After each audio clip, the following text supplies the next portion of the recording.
Today, we're diving into 5 chilling mysteries that have left investigators and experts completely stumped for years. These aren't your everyday unsolved cases. No, these stories will shake your understanding of reality itself.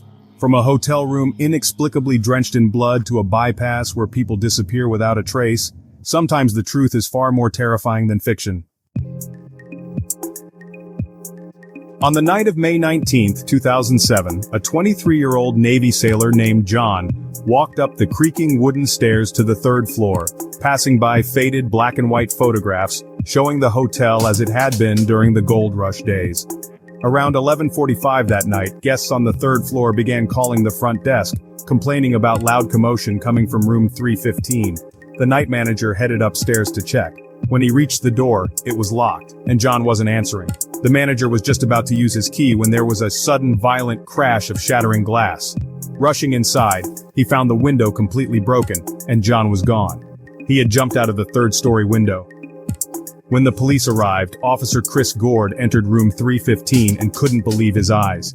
The walls were covered in blood. Handprints smeared the surfaces as if John had been clawing to escape something. Yet when they found John on the ground outside, while he was injured from the fall, he had nowhere near enough wounds to explain the amount of blood in the room. The next morning, Navy investigators arrived, but their focus wasn't on John's injuries or the broken window. Instead, they bombarded the hotel's owner, Betty Adams, with questions about the history of room 315. Had there been other incidents? At the same time, John's mother called the hotel, hysterical. She told them that John had phoned her moments before he jumped, panicking. He'd said something was in the room with him, something that would not let him leave. But when investigators checked the phone records, there was no record of any call made from room 315. That morning, Jill White arrived at the hotel for her shift, unaware of what had happened the night before. As soon as she walked in, she noticed officers talking with the hotel manager, Scott Fry, whose face had gone pale. Jill went upstairs to start her cleaning rounds, only to find room 315 sealed off with police tape. Peeking through the doorway, she saw the blood, dark red and smeared across the walls, but what unsettled her most was how it appeared. It wasn't random splatter. It almost looked like someone had been writing with it. Later that day, Scott pulled Jill aside. He had been managing the hotel for over a decade, and confessed that multiple guests who'd stayed in room 315 reported waking up in the middle of the night with the sensation of someone sitting on their chest, holding them down. However, nothing violent had ever occurred before. A few days later, the housekeeping staff was finally allowed inside to clean room 315. Maria, the head housekeeper with over 15 years of experience, had seen plenty of strange things, but she admitted this was different. Their cleaning supplies kept disappearing and reappearing in odd places. At one point, Maria set her cleaning bucket down, turned for a moment, and when she looked back, the bucket was empty. All the supplies had been neatly lined up on the other side of the room. Once the room was cleaned and the broken window replaced, the hotel began receiving strange requests. People were specifically asking to stay in room 315. Word had spread about John's experience, and now thrill-seekers wanted to witness whatever had happened for themselves. But something changed. After the incident, the eerie activity that had once been confined to room 315 began spreading to other parts of the hotel. Housekeepers found objects moved, supplies misplaced, and an unsettling energy lingered in the air. Room 315 had become infamous, but whatever had been there, it wasn't staying in one place anymore. Betty Adams sat in her office a week after the incident with John, trying to make sense of everything. Owning the Alaskan hotel since 1974, she had always avoided sharing the strange things that had happened over the years. She didn't want to scare away customers. But now, with the local papers spreading the story, reporters were calling daily, asking about other haunted rooms, including the infamous room 218.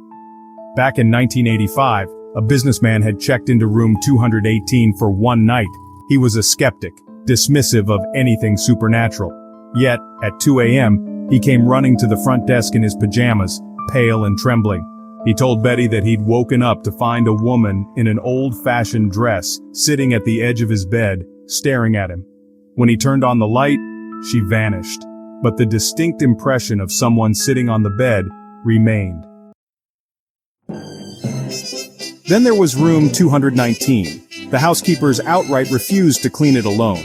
Maria, the head housekeeper, recalled an incident in 1996 when she was making the bed. She had just finished tucking in fresh sheets when, suddenly, all four corners of the fitted sheet popped off the mattress at the exact same time, as if someone had lifted them simultaneously. Maria insisted there was no logical explanation. But what unsettled her the most was the bar area. The hotel's bar featured beautiful antique mirrors lining the back wall. Recently, both customers and bartenders reported seeing people reflected in the mirrors, people walking behind them, but when they turned around, no one was there. Sometimes glasses would inexplicably slide off the bar, as though pushed by an unseen force. One night in early June, about 3 weeks after John's incident, Betty was closing up the bar alone. As she counted the till, she heard footsteps upstairs, the distinct sound of high heels clicking on wooden floors. The problem? All the guests were checked in for the night. Curious and unnerved, she went to investigate. As Betty climbed the stairs, an old story she hadn't thought of in years came to mind. Back in 1916, a young woman had stayed at the hotel while her husband was out mining. He had promised to return in 3 weeks, but weeks turned into months, and the woman eventually ran out of money to pay for her room. At the time, the third floor of the hotel served as a bordello during the gold rush days, and in desperation, the woman began working there to survive. Then one day, her husband unexpectedly returned. He had struck gold and came back to surprise her.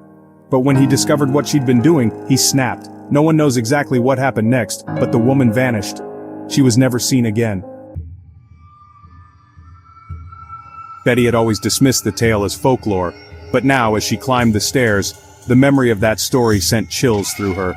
The sound of the footsteps led her straight to room 218, the same room where the businessman had seen the woman in the old-fashioned dress. Betty knew the room was empty. No one had checked into 218 that night. Still, she could hear movement inside. She unlocked the door, pushed it open, and froze. The room was pitch black except for a faint red glow coming from the old mirror on the wall. When Betty stepped inside and looked at the mirror, she screamed. Reflected in the mirror, the room was full of people in early 1900s clothing. Men and women, frozen in place as though caught in a moment in time. She turned around quickly to look at the room itself, but it was empty. Shaken, Betty later visited the Juneau Historical Society to search for answers. While combing through old newspapers, she found a tiny article in the Juneau Empire from October 1916. It reported that a miner had returned to town to discover his wife working at the Alaskan hotel.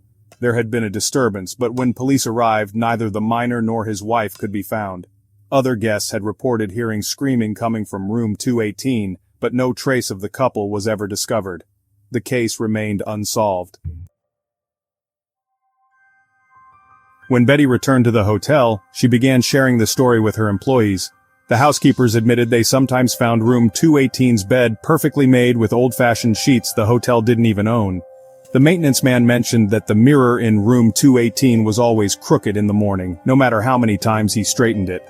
But perhaps the most chilling part was yet to come.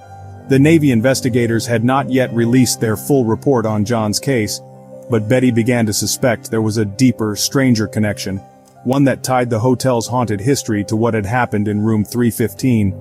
Like the faint outline of a trail, or a clearing just beyond the trees, but when he got closer, it would disappear, leaving him even more disoriented. On top of that, the forest seemed to change around him. Sounds would echo in strange ways. The shadows of the burned trees, stark in the sunlight, looked like ghostly figures watching him from a distance. On the third night, Lucas was physically and mentally drained. He'd barely eaten, he hadn't packed food, and foraging wasn't an option in the damaged forest. His only source of water was the creek, and his hiking boot had become both his drinking cup and his lifeline. The mountain lion hadn't shown itself again, but Lucas could still feel like something was following him. Sometimes, when he stopped to rest, he swore he could hear twigs snapping or heavy breathing just far enough away to stay hidden. By the fourth day, Lucas's situation was becoming dire. He was weak, his body aching from dehydration, hunger, and cold. His thoughts were fragmented. At times he found himself muttering to no one in particular, or talking to the trees around him like they were old friends. But then, late in the afternoon, something happened. As he stumbled along a ridge, Lucas spotted a faint glimmer through the trees, a reflection, like sunlight bouncing off glass. Desperate, he started moving toward it. As he pushed through the thick underbrush, the glimmer grew brighter, until finally, he stepped into a small clearing. There, in the middle of the burned forest, was an old, rusted pickup truck. Lucas's heart raced. The truck was clearly decades old, but it meant he was close to civilization. Someone must have driven it here, right? He ran up to the truck, pounding on its frame, hoping someone might be nearby. But when he looked through the window, he froze. Inside, slumped against the driver's seat, was a man, or what was left of him. The figure was skeletal, the remains covered in tattered clothing that looked like they belonged to another era. Lucas stumbled back, horrified, but at the same time, he noticed something strange. The man's boots looked just like his. In fact, they looked exactly like the boots he was wearing. Lucas's mind started spinning. What were the odds? As he turned to leave the clearing, he noticed something else. Footprints. His own footprints, circling the truck over and over again as if he'd been here before. Panic set in. He turned and ran, crashing blindly through the forest, branches whipping at his face and arms. He didn't care where he was going, he just had to get away. Finally, he collapsed near the creek, gasping for breath. As the adrenaline wore off, he tried to make sense of what he'd seen. Had the isolation caused him to hallucinate? Was it exhaustion? That night, Lucas couldn't sleep. The sound of the creek, normally soothing, felt deafening, like it was rushing right through his skull. And when he finally looked up, in the dark, he saw them again. Those two glowing eyes watching him from the shadows. By the morning of the 5th day, Lucas could barely move. His legs were stiff, his hands shaking. As he lay there, feeling like he might never leave the forest, he heard something new. Voices, faint at first, then clearer. "Lucas! Lucas!" Rescuers found him lying near the creek, barely conscious. He'd been missing for nearly 5 days, and his family feared the worst. As they helped him to his feet, Lucas looked back at the forest one last time. The trees were silent again, still and indifferent to his ordeal. But he couldn't shake the feeling that something was still out there watching him. When he was finally safe at home, Lucas tried to explain what had happened, but parts of the story felt too strange to share. He didn't mention the truck, the skeletal figure, or the feeling that the forest itself had been working against him. Months later, Lucas learned that the old truck wasn't just a hallucination. Back in the 1970s, a local logger had gone missing in the same area. And though his truck was never found, locals still whispered stories about hikers who saw it, always when they were lost, as if the forest was playing tricks on them. To this day, Lucas avoids the Big Basin woods. When people ask him why, he just shrugs. Some places don't want you to leave, he says, and if you're not careful, they'll make sure you don't. When they stopped at the edge of the construction site to check a piece of machinery, the night was quiet. The only sounds were the hum of their engine and the wind sweeping across the empty hills. As they were finishing up, David noticed something strange near one of the steel girders a short distance away. At first he thought it was just a trick of the light, but as he looked closer, he realized it was a figure. A tall, cloaked figure that seemed to be standing perfectly still. "You see that?" David asked Stephen, nudging him. Stephen squinted into the dark and nodded. "Yeah, some idiot probably trying to scare us." But when they turned their headlights toward the figure, it vanished, just disappeared, as though it had never been there. Now, both men were on edge. "Maybe it was just a shadow," Stephen offered, though his voice wavered slightly. David, determined not to let his imagination get the best of him, drove the Land Rover closer to where the figure had been standing. The ground was empty. No footprints, no signs that anyone had been there at all. The haunted bypass. Brushing it off, they continued their patrol, but about an hour later something even stranger happened. As they were parked at a higher ridge overlooking the site, they heard a sound, soft at first, like distant singing. It grew louder, echoing in the still night air. It was faint, like a choir singing in unison, but neither of them could make out the words. David turned off the engine and the two men sat in silence, straining to hear. "Stephen, where's that coming from?" David didn't answer. He just stepped out of the car, scanning the empty hills. The sound seemed to come from nowhere and everywhere at once. Then abruptly, it stopped, leaving only the wind behind. Stephen, now visibly shaken, insisted they stay in the car for the rest of the shift. Around 3 a.m., as the two sat in their Land Rover trying to laugh off what had happened earlier, Stephen suddenly pointed to the road leading toward the site's entrance. There, in the distance, they could see two figures, a man and a woman. The woman was wearing a long white dress that billowed unnaturally in the wind, and the man was walking slightly behind her. "David, that's gotta be the kids," David said, though he didn't sound convinced. "Let's go scare them off." They drove toward the figures, headlights glaring, but as the Land Rover approached, the figures didn't react. They didn't move or turn around, they just kept walking slowly down the dirt road. Finally, just as David and Stephen reached them, the figures vanished. One moment they were there, solid and real, and the next, they were gone, leaving only tire tracks and disturbed dust where they had been standing. David slammed on the brakes, the Land Rover skidding to a stop. Both men stared into the empty road, jaws clenched. "Stephen, did you see that?" David didn't respond. He just turned the car around and drove back to the security office. Neither of them spoke for the rest of the shift. The next morning, David told his manager about the strange events, expecting to be laughed at or dismissed. But instead, the manager looked at him grimly and said, "Manager, you're not the first to see them. Construction workers have been complaining for weeks. Some refuse to come back here after dark." Over the next several days, David did some research into the site's history. He discovered that the bypass was being built on land that had once been home to an ancient churchyard. Some locals believed the spirits of the dead had been disturbed by the construction.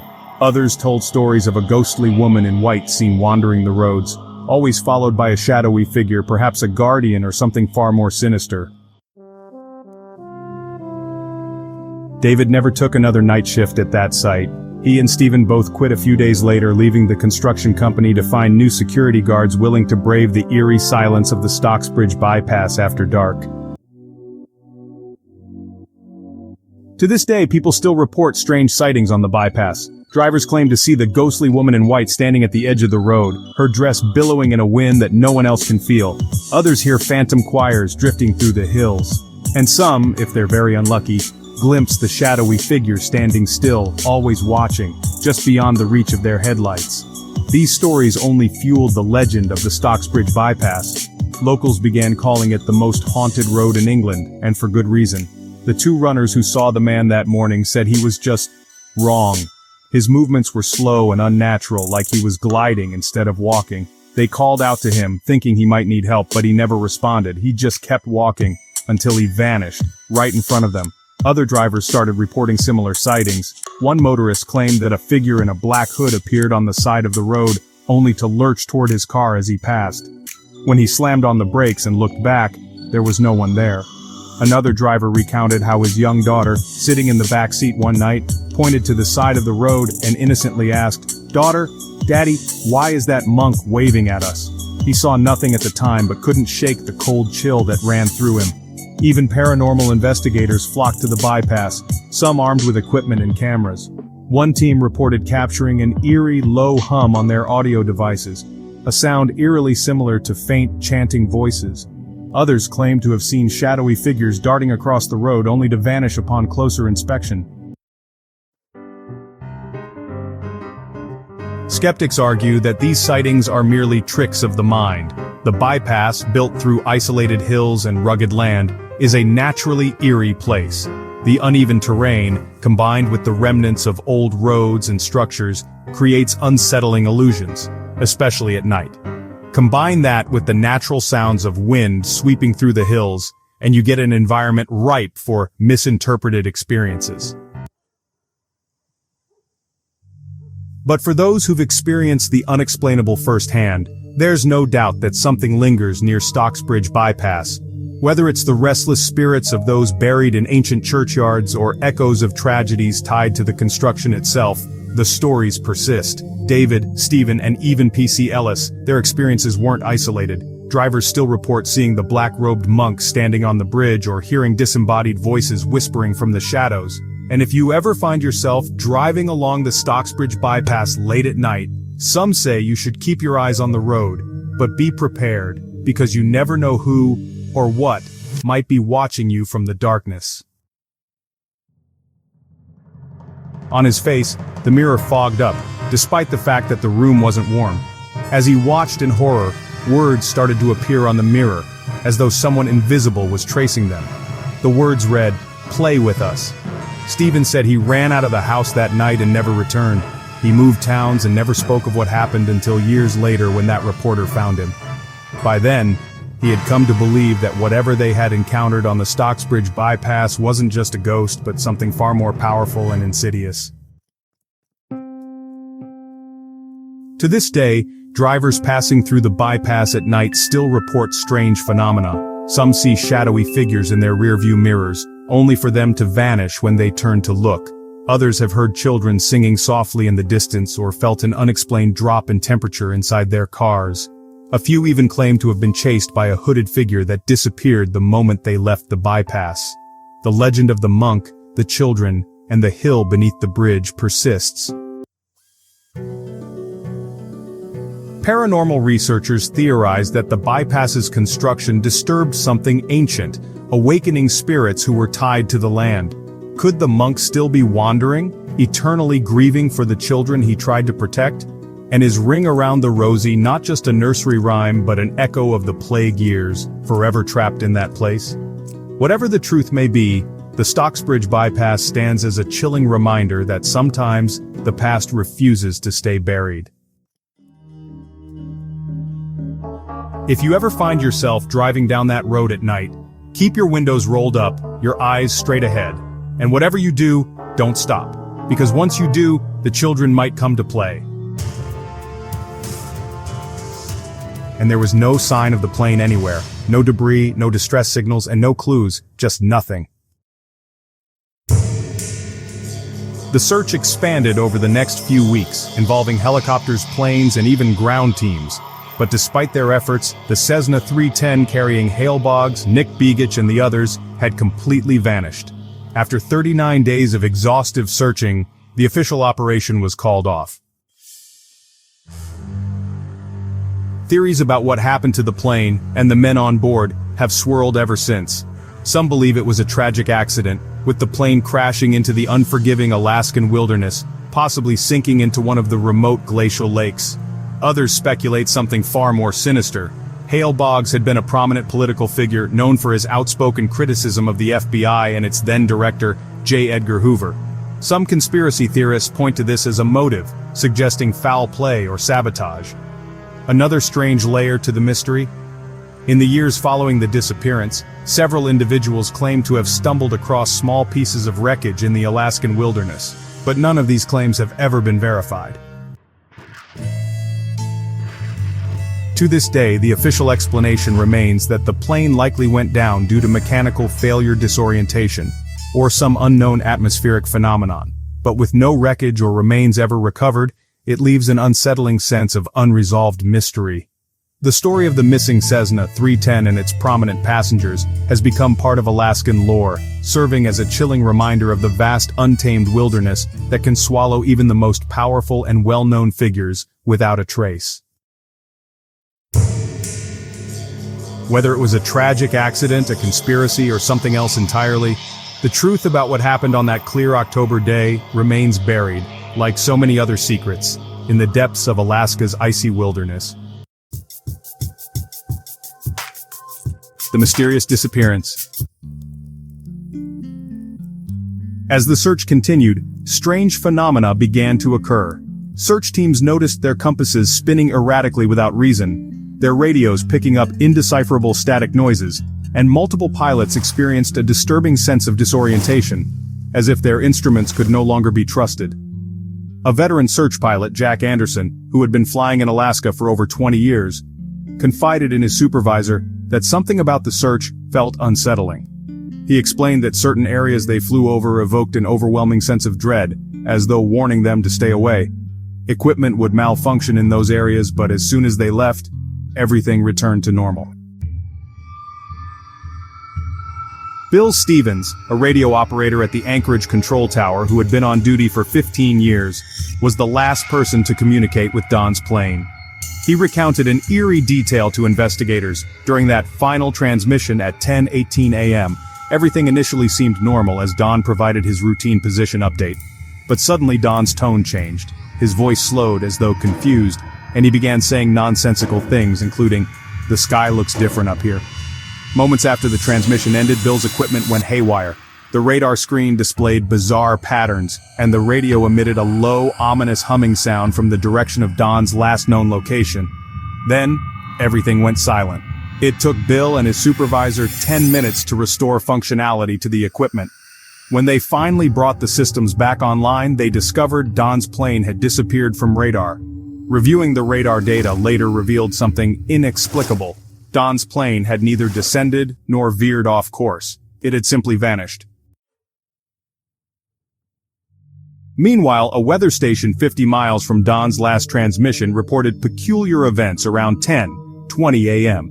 The two workers there said their instruments spiked, the temperature dropped 30 degrees in under a minute, and their compass needle spun uncontrollably. They, too, heard a strange low-frequency sound that made them feel physically ill. Yet, when they later examined their instruments, there was no record of these anomalies, as if the events had never occurred.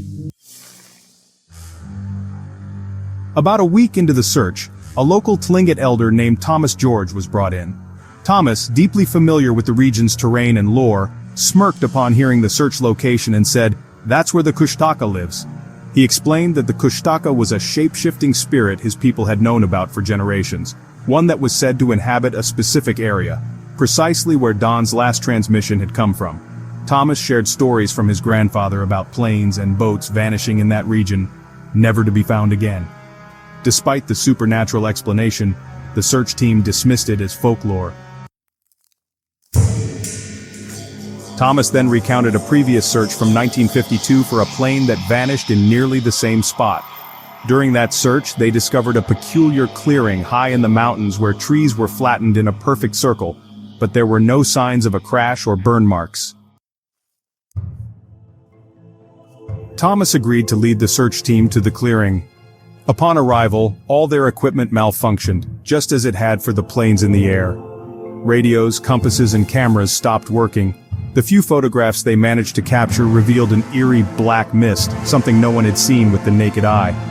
One of the searchers, Mike Peterson, described a constant feeling of being watched, as if something unseen was waiting for them in the shadows. Thomas explained that the strange phenomena in the area were not unusual, and that his people had long had stories and warnings about such occurrences. For generations, members of his tribe had encountered something they called the place where the sky touches the ground. He explained that, under the right conditions, people could see things in that region that defied explanation. Fast forward nearly 50 years to 2019, when an investigator named Sarah Martinez began examining the case in earnest. As she delved into Alaska's so-called Bermuda Triangle, she discovered unsettling patterns. Don's disappearance was far from an isolated incident. Since 1988, over 16,000 people had vanished in that same region. In 2007 alone, nearly 3,000 people went missing, equivalent to about 4 per every 1,000 residents in the area. Sarah gained access to old search and rescue records and came across a classified Air Force study from 1992. This study revealed the region was plagued by massive electromagnetic anomalies. In certain locations, the magnetic field would spike so dramatically it maxed out the instruments. The spikes were consistently recorded in the same areas, including the location of Don's last transmission. These zones also caused compasses to point 30 degrees off their true heading, enough to mislead and disorient anyone relying on them. Disturbingly, every single disappearance in the area was linked to one of these anomaly zones. No bodies, belongings, or evidence were ever recovered, just as in Don's case. In late 2022, researchers conducting a geological survey using advanced radar technology stumbled upon something extraordinary. They discovered enormous underground caverns or spaces in the exact spots where the magnetic anomalies occurred. These formations were unlike natural caves. They were perfectly spherical, as if intentionally created.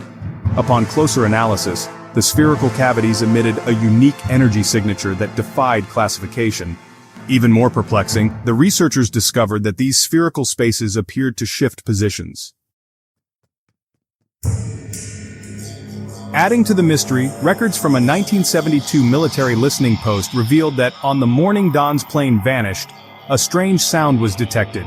When the audio was cleaned and analyzed, it was found to be a repeating pattern matching the energy signatures of the spherical cavities. To this day, no one knows what happened to Don's plane, or the over 16,000 people who have vanished in Alaska's Bermuda Triangle. Official explanations attribute the disappearances to accidents, bad weather, or getting lost in the vast wilderness. But those who have studied the phenomenon or experienced its effects firsthand are convinced something far stranger is at play. In recent years, the rate of disappearances has increased, and it seems whatever is behind these mysterious events is becoming more active. For now, with the limited information available, the true cause of these vanishings remains one of the most perplexing mysteries of our time. Tommy Whitehorse loved fishing at the peaceful creek near his family's farm in Oklahoma, but on this particular evening, something felt off. The usual sounds of crickets and frogs had gone silent, and he heard a strange noise behind him, like something heavy being dragged. As he turned around, he didn't see anything at first, but then noticed an enormous owl perched on a nearby tree. This owl was unlike any Tommy had seen before. It was unusually large, with human-like eyes that seemed to pierce right through him. Blood dripped from its beak onto the branch below. Unnerved, Tommy quickly turned back toward his house when he heard his mother calling him for dinner.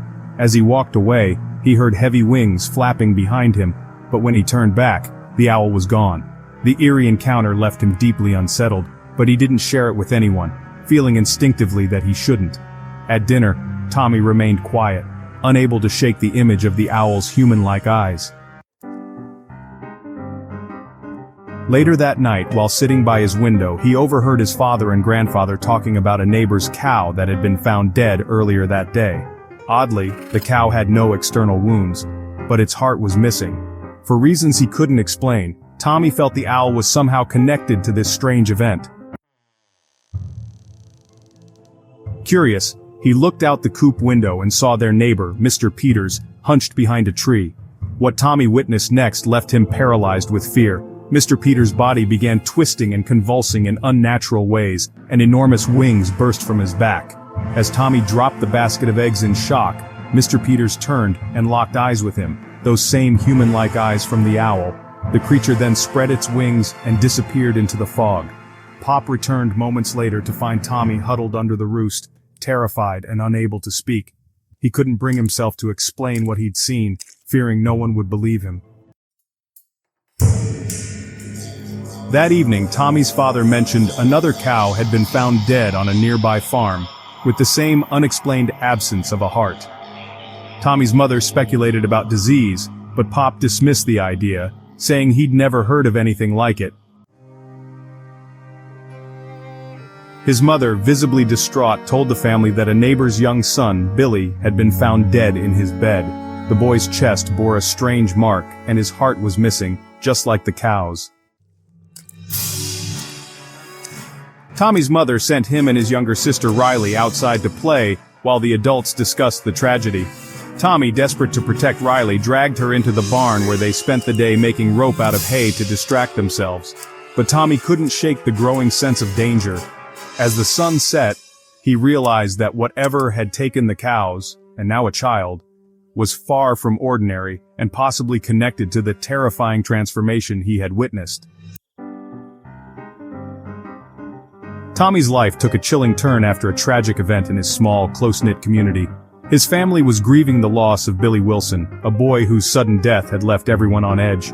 Conversations about locking doors and windows became common, especially after Tommy overheard his father and grandfather discussing strange behavior by their neighbor, Mr. Peters. Mr. Peters had visited Billy's home to pay respects but refused to enter, staring eerily at Billy's bedroom window from the porch.